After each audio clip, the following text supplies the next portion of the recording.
I rise today to give some remarks on the eve of the 20th anniversary of 9/11.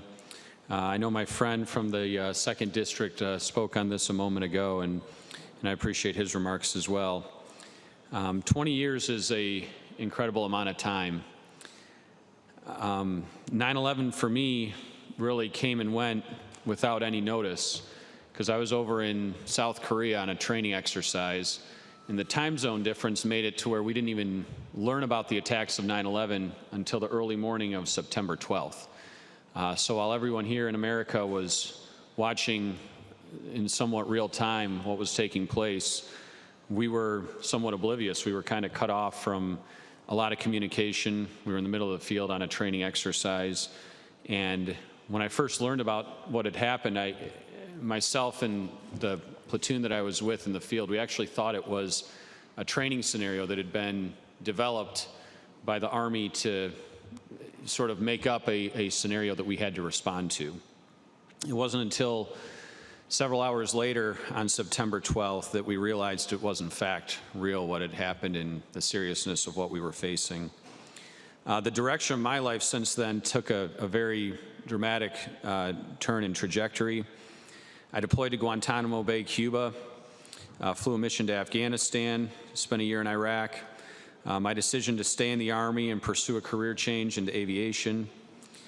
Today I stand before you at this podium as the only veteran in this chamber who's a veteran of Operation Iraqi Freedom and Operation Enduring Freedom. And I hope to pay it forward to the men and women I served with who don't have the opportunity to stand before the Michigan Senate and advocate for their needs as veterans returning back home. I think of my battle buddies that have lost their lives.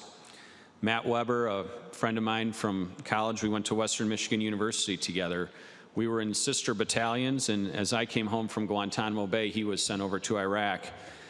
He tragically was mortally wounded by an IED and lost his life at only 23 years old. He's buried near Big Rapids in the hometown that he grew up in. Dwayne Dresky, one of my closest friends in the Army, we were roommates on a deployment to Guantanamo Bay together, served alongside each other on the cell blocks, had a lot of fun and a lot of grief together as well. Was on the same mission that Matt Weber was killed in Iraq, and he's buried in Section 60 of Arlington National Cemetery.